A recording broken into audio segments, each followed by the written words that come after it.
한여름 무더위가 찾아오면 아직도 그 일이 떠오른다. 지금으로부터 20년 전, 내가 초등학교 5학년이었을 때 우리 가족은 재개발이 안 된 인천의 한 낙후된 동네에 살고 있었다. 당시 나는 친하게 지내는 3명의 형들과 함께 밤 11시가 다 되도록 놀곤 했었는데, 흔히 달동네라 불렸던 그곳은 가로등이 많이 없어서 어른들의 눈을 피해 숨어서 놀기가 참 좋았다. 우리 집에서 형들과의 아지트로 가는 골목엔 담벼락에 쭉 이어진 200여 미터가량의 외진 길이 있었다. 담벼락 너머의 집들은 모두 재개발을 위해 철거가 되어 폐허가 돼 있었다. 그곳에서 유일하게 남아있는 집 한 채가 있었는데, 그곳에는 박수를 주우며 생계를 이어가는 까막눈 할머니가 살고 계셨다. 철거 과정에서 할머니의 집 한쪽이 완전히 허물어져 버렸고, 덕분에 할머니의 방안이 훤히 보이는 상황이 돼버렸다. 그 골목을 지나갈 때 문득 할머니의 방안을 쳐다보면 벽에 이런저런 글귀들이 빼곡하게 적혀 있었다. 밥은 먹었어? 나랑 어디 갈까? 오랜만이다. 그런 글귀로 하얀 벽지가 온통 새까맣게 변해 있었다. 할머니의 집 때문에 그 구역의 재개발은 무려 1년 동안 정체돼 있었고, 철거 작업자들과 동네 땅값 상승을 노렸던 주민들은 할머니를 심하게 압박했다. 그렇게 버티고 버티던 할머니는 한겨울에 그 방 한켠에서 쓸쓸히 돌아가시고 말았고, 동네 주민들은 돈을 모아 할머니의 장례를 치러드렸다. 그 후로 할머니는 사람들의 기억 속에서 빠르게 잊혀져 갔다. 이제 할머니를 그리워하는 사람들은 나와 동네 형들 뿐이었다.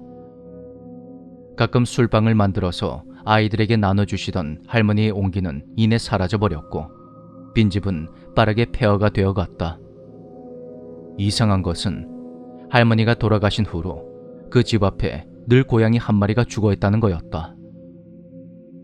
두 눈을 부릅뜨고 입을 벌린 채 혀가 축 늘어진 고양이는 네 발을 쭉 편 자세로 딱딱하게 굳어 시선을 집 안쪽으로 둔 채 죽어있었다. 그런 고양이의 사체를 본 동네 주민들이 한둘이 아니었다. 치우고 또 치워도 고양이의 사체는 끊이지 않았고, 처음엔 동네 주민들이 거기다가 쥐약을 놓았다거나 고양이를 학대한 걸로 여겨서 범칙금 안내문을 붙여놓기도 했었다. 나와 동네 형들 역시 어른들께 주의를 받았지만 우린 절대 그런 끔찍한 짓은 하지 않았다. 그러던 어느 날, 그날도 정신없이 놀다가 밤 11시가 다 되어서야 집에 돌아간 나는 어머니께 혼이 난 후 샤워를 하고 나와 몸을 말리고 있었다. 그때 창문 밖에서 동네 형들이 큰일이 났다며 날 부르는 것이다. 겨우 어머니의 허락을 받고 형들의 손이 이끌려 담벼락에 있는 골목길로 갔고, 형들의 시선이 할머니가 사셨던 그 집 앞에 멈춰 섰다.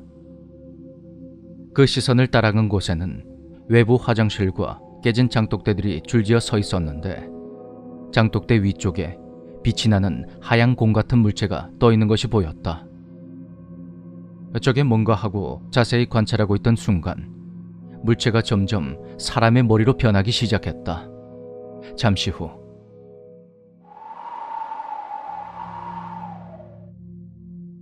바람에 흩날리는 길고 검은 머리카락 사이로 툭 튀어나온 눈이 보였다. 빨간 실핏줄이 가득한 두 눈이 대굴대굴 굴러가며 우리를 훑어보고 있었다. 얼굴은 지직거리는 TV 화면처럼 선명하게 보였다가 흐려지기를 반복했고, 우린 극도의 공포심에 그대로 굳어버렸다. 그렇게 얼마나 지났을까? 이놈들! 거기서 뭐하고 있어? 그런 한 동네에 사시던 경비 할아버지의 목소리가 들렸다. 미동도 없이 한 곳만을 뚫어지게 보고 있는 우리의 곁으로 다가오신 할아버지는 이내 비명을 지르며 골목 밖으로 뛰어가셨고, 그 소리에 겨우 정신을 차린 우리는 할아버지의 뒤를 따라 달렸다. 너희들 오늘 본 거 아무한테도 말하지 말고 다시는 밤에 그 골목 쪽으로 가지 마라. 난 그 이후로 몇 날 며칠 동안을 잠을 설치며 가위 눌림에 시달렸다. 꿈을 꾸면 그 얼굴과 눈동자가 떠올라 너무나도 괴로웠다. 나와 형들은 다시는 그 골목길에 가지 않았고 그렇게 시간이 흘러 난 중학생이 되었다. 그때 나는 친구와 함께 과외 수업을 받았는데 공포물을 유독 좋아했던 친구에게 우연히 그때 그 일을 이야기했다. 친구는 내가 목격했던 그 얼굴을 보고 싶어 했고 그날 우리는 자전거를 타고 그 골목으로 갔다. 순간 잊고 있던 공포가 되살아났고 난 친구를 자전거 뒤에 태운 채 앞만 보며 열심히 페달만 밟았다. 하지만 아무런 일도 일어나지 않았고 그 후로 우리는 그 골목을 지름길 삼아 자전거를 타고 다녔다. 그렇게 1년 뒤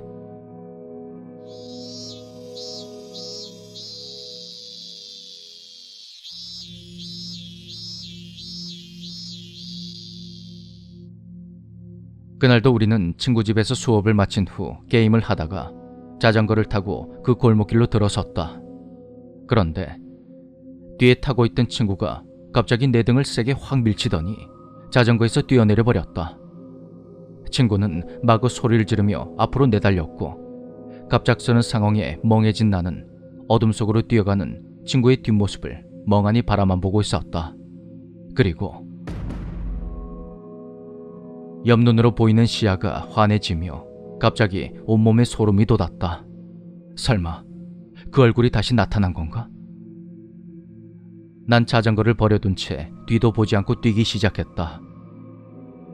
골목을 빠져나오자 친구가 가로등불 아래에 주저앉아 덜덜 떨고 있었다. 친구는 창백한 얼굴에 부릅뜬 두 눈이 둥둥 떠서는 자전거 속도에 맞춰서 시선을 돌리는 걸 봤다고 했다. 우리 가족은 몇 년 후에 이사를 가게 되었고 그 동네는 재개발이 마무리되면서 신축 빌라가 들어섰다.